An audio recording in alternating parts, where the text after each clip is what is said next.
म्हणून बघा सगळ्यां पुढच्या बजेटमध्ये सगळं देऊन टाकू तुम्हाला. आणि म्हणून पुढच्या बजेटमध्ये तुम्हाला जेवढे पाहिजे सगळा बॅकलॉग आम्ही भरून काढू.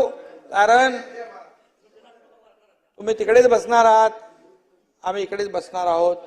कारण लाडकी बहीण योजना, लाडका भाऊ योजना, शेतकऱ्या पंप बिल माफ योजना, अप्रेंटिसशिप योजना, हे गॅस आता 3 गॅस सिलेंडर दिल्यामुळे विरोधक आपोआप गॅसवर आलेत.